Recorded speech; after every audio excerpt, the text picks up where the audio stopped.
तिवारी। मैं MKM stone in urology hospital में urologist हूँ और आज हम बात करेंगे प्रोस्टेट कैंसर के ऊपर। हाल ही में सारे न्यूज़पेपर में आया था कि अमेरिकी राष्ट्रपति बाइडेन को प्रोस्टेट कैंसर डायग्नोस हुआ।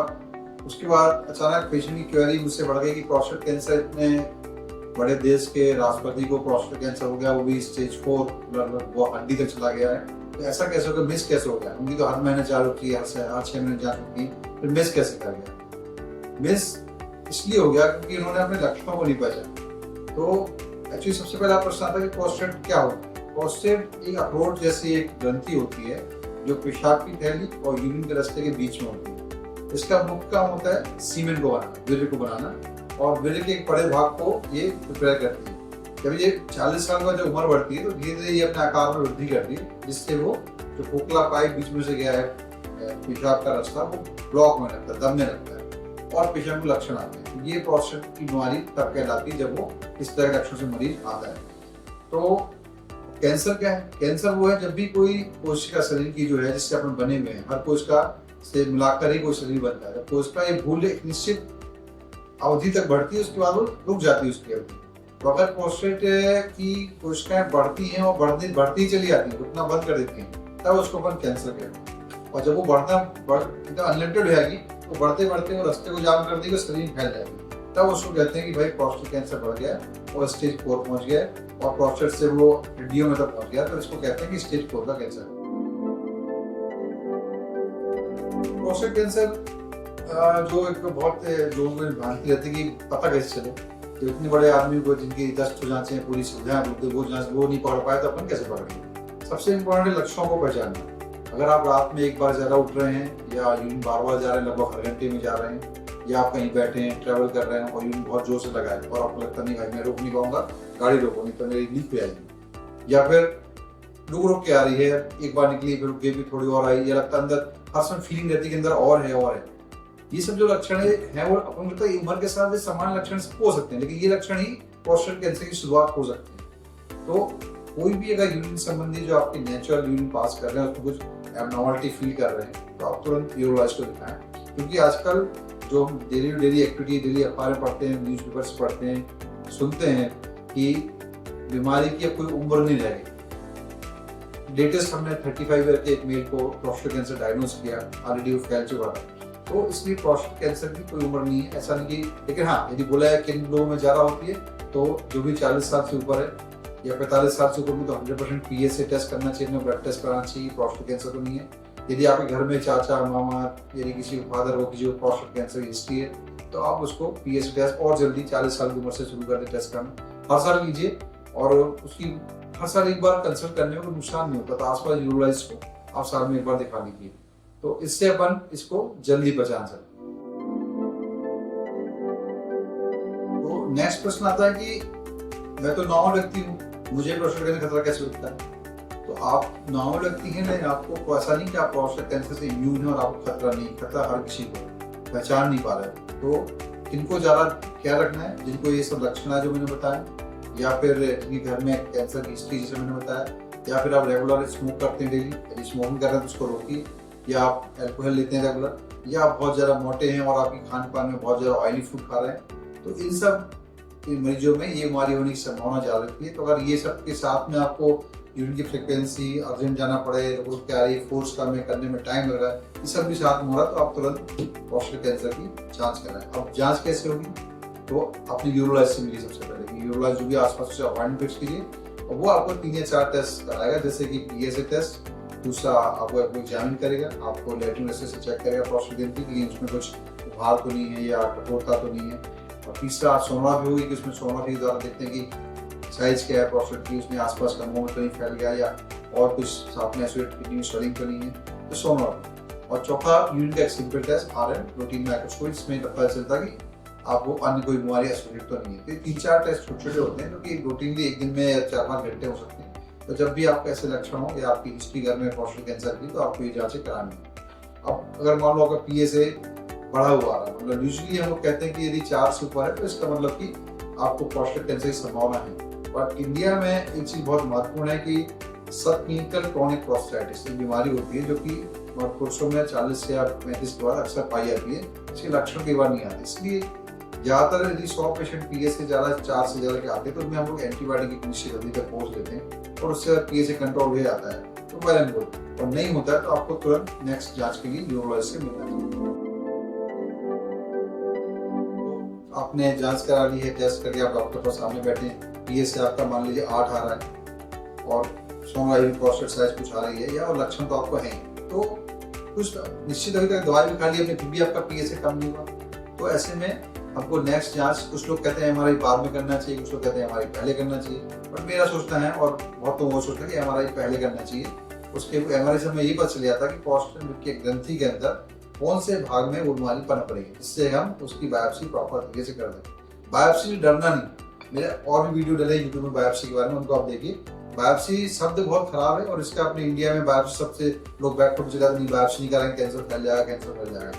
प्रोस्टेट कुछ 1 या 2 कैंसर ऐसे होते हैं जो बायोप्सी से थोड़ा बढ़ते हैं, तो उनमें बायोप्सी अलग तरह से की जाती है, जैसे टेस्ट अंडकोश का कैंसर, उसमें बायोप्सी डायरेक्ट कभी नहीं करते। तो ये केवल इस टेस्टिकुलर कैंसर के अलावा कोई ऐसा कैंसर नहीं जो कि बायोप्सी से फैलता है। ये आप दिमाग में बैठा लें कि जो एक भ्रांति फैली हुई कि बायोप्सी की और कैंसर चौथी स्टेज का है, बिल्कुल गलत, बिल्कुल 100% गलत है। सिंपल सा काम है, आके बायोप्सी कीजिए, 2 घंटे में घर जाइए, लेकिन उससे आप एक बहुत बड़े मुसीबत से बच जाएंगे। बहुत सिंपल सा काम है और 2 घंटे में आप घर जाते हैं और आपको दर्द भूल जाइए, बायोप्सी में दर्द नहीं होता। आप आएंगे, कराएंगे और 2 घंटे में दर्द कोई पता नहीं चलेगा बायोप्सी हो भी गई। और मान लीजिए रिजल्ट में आता है कि कैंसर है, तो उसमें क्या होता है कि ये देखना होता है डॉक्टर को कि कैंसर कितना तेज है। तो उसमें एक शब्द होता है ग्लीसन स्कोर, तो स्कोरिंग 6 to 10 होती है। 6 है तो मतलब कम तेज कैंसर है और 10 है तो बहुत तेज कैंसर है। जैसे जो बिडेन अमेरिका के राष्ट्रपति, उनको 9 नंबर पे आया, मतलब उनका बीमारी तेज है, इसलिए वो तेजी से फैल रही है। तो ये तो पता तभी चलेगा जब हम बायोप्सी करें। बिना बायोप्सी के अपन ये असेस नहीं कर सकते कि प्रोस्टेट कैंसर तेज है या समान कैंसर है, क्योंकि यदि 6 से नीचे 6 के आसपास स्कोर है तो अपन उसको ऑपरेशन या कुछ भी ना करें और वाचफुल वेटिंग में या एक्टिव सर्वेलेंस में तुम्हें रखें कि अपन रेगुलर चेक करते रहे और कोई सर्जरी या कोई रेडिएशन ना करें। तो अगर ग्लीसन स्कोर ज्यादा आता है और लक्षण भी ज्यादा है तो अपन इसमें ट्रीटमेंट की बात करते हैं। ट्रीटमेंट क्या करेंगे, एमआरआई हो चुकी है अपनी और अपन ने प्रोस्टेट कैंसर में डायग्नोस हो चुका है, तो अब आप लोग सोचते हैं कि भाई हर डॉक्टर का अलग तरीका है। पुराने लोग बोलते हैं नहीं, इसका नीचे से प्रोस्टेट कैंसर निकाल दो और सब ठीक है, क्यूआरपी जो कहते हैं। क्यूआरपी जो टेक्निक है ये सिंपल प्रोस्टेट की होती है। प्रोस्टेट सर्जरी बहुत कंफ्यूजन है। प्रोस्टेट कैंसर की सर्जरी समझ लीजिए आप एप्पल है, प्रोस्टेट कैंसर छिलके में, और जो नॉर्मल प्रोस्टेट है जिसमें पीएसए नॉर्मल है वो एक गूदे में प्रॉब्लम। तो अगर अपन यूरिन के रास्ते जाके गूदे को निकाल लेंगे तो छिलका वही रहेगा, तो छिलका अगर वही रहेगा तो प्रोस्टेट कैंसर से आप नहीं बचेंगे, क्योंकि छिलका तो वही, गूदा निकाल लिया, पेशाब अच्छी हो रही है, लेकिन छिलका वही है। तो प्रोस्टेट कैंसर केस में छिलके सहित पूरा एप्पल निकालो, तो उसके लिए हमको पेट की थ्रू ऑपरेशन होता है। तो ये ऑपरेशन भी 2-3 तरह का होता है। एक होता है ओपन सर्जरी जो पहले होती थी, एक होता है लैप्रोस्कोपी जो अभी मतलब यही पुरानी टेक्निक है। अब सबसे लेटेस्ट है रोबोटिक टेक्निक। प्रोस्टेट कैंसर के लिए रोबोट बेस्ट टेक्निक है और इसमें रोबोट से फायदा होता है, रोबोट से क्योर के चांसेस बढ़ जाते हैं, रोबोट से आपको दर्द नहीं होता है, रोबोट से आपकी जल्दी से जल्दी नॉर्मल लाइफ रहती है 1-2 दिन के अंदर ही। और सबसे महत्वपूर्ण बात जो इसका सबसे साइड इफेक्ट है सर्जरी का, पेशाब का लीक होना, वो मिनिमम चांस होते हैं रोबोट से। इसलिए प्रोस्टेट कैंसर में रोबोट ही करना चाहिए। और आप रोबोटिक सर्जरी हम लोग यहाँ पे कर रहे हैं और हर महीने 5-6 केस हम रोबोटिक के स्टार्ट कर दिए हम लोग करना, इसलिए रोबोटिक सर्जरी का रिजल्ट बहुत अच्छा है। तो यदि प्रोस्टेट कैंसर की डायग्नोस बनी है तो definitely go for the robot, not for the laparoscopy, not for the open surgery. Second, radiation therapy. Radiation therapy में क्या करते हैं, प्रोस्टेट बीमारी वही रहती है, उसको रेडिएशन द्वारा नष्ट कर देते हैं। तो दोनों रेडिएशन के डेफिनेटली साइड इफेक्ट तो ज्यादा होते हैं, लेकिन वो आपको मैनेज यूटिलाइज आपका चाहे तो मैनेज कर सकता है। तो दोनों का रिजल्ट लगभग सेम है। यदि अपन हेड टू हेड ट्रायल करें तो दोनों का रिजल्ट में कोई बहुत अंतर नहीं, लेकिन रेडिएशन की साइड इफेक्ट ज्यादा होती है। और जो कैंसर पूरी प्रोस्टेट निकल गई तो कैंसर है ही नहीं, तो इसलिए इसमें कोई सबसे अच्छी बात है ना बांस रहेगा ना बांस, तो इसलिए पूरा निकालना ज्यादा बेहतर है। तीसरा जो तरीका होता है इलाज का वो मैंने पहले बताया, एक्टिव सर्वेलेंस। उसमें क्या है कि यदि आपका ग्लीसन स्कोर कम है, पीएसए 10 से नीचे है और लाइफ एक्सपेक्टेंसी बहुत लंबी नहीं आती, उस केस में हम उसको वेट एंड वॉच करके हर 3 महीने चेक करते थे और कोई एक्शन नहीं लेते। और जब भी लगता है कि ग्लीसन स्कोर बढ़ रहा है या पीएसए बढ़ रहा है, तब उसको रेडिएशन या सर्जरी द्वारा ठीक कर देते हैं। तो ये ट्रीटमेंट प्लान इसका रहता है और ये क्योरेबल चीज है। और किसी भी कैंसर में सबसे महत्वपूर्ण है टाइम से इलाज करना। हर बीमारी का इलाज तभी सबसे अच्छा होता है जब अपन समय से डॉक्टर को दिखाते। और अपने यहाँ मैं 100 पेशेंट जब कैंसर देखता हूँ प्रोस्टेट के, तो 90 लोग तब आते हैं जब स्टेज 4 हो जाता है, जिससे जो बिडेन को हुआ।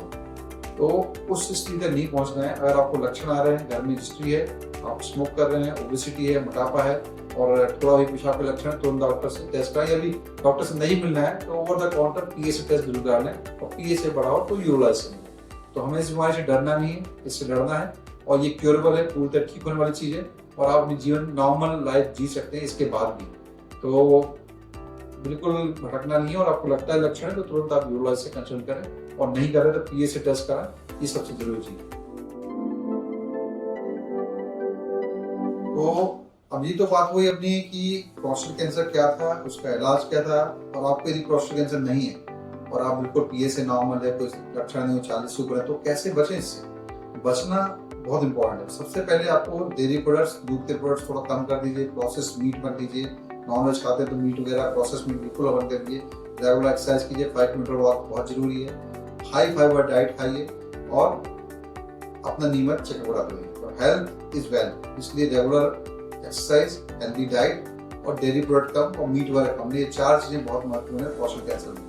इसके लिए मैंने एक अलग से वीडियो बनाया, वो आप देख सकते हैं। तो अपन नेक्स्ट टॉपिक के साथ नेक्स्ट टाइम फिर मिलेंगे, अगले हेल्थ से फिट किडनी में अगला टॉपिक फिर लेके डिस्कस करेंगे। धन्यवाद दोस्तों, अगर आपके कोई सवाल हैं या आप किसी और विषय पर जानकारी चाहते हैं तो कृपया नीचे कमेंट बॉक्स में हमें बताएं। हमारे चैनल को सब्सक्राइब करना न भूलें और नोटिफिकेशन बेल को दबाएं। एमकेएम हॉस्पिटल से जुड़े रहने के लिए और अधिक जानकारी के लिए हमें फॉलो करें।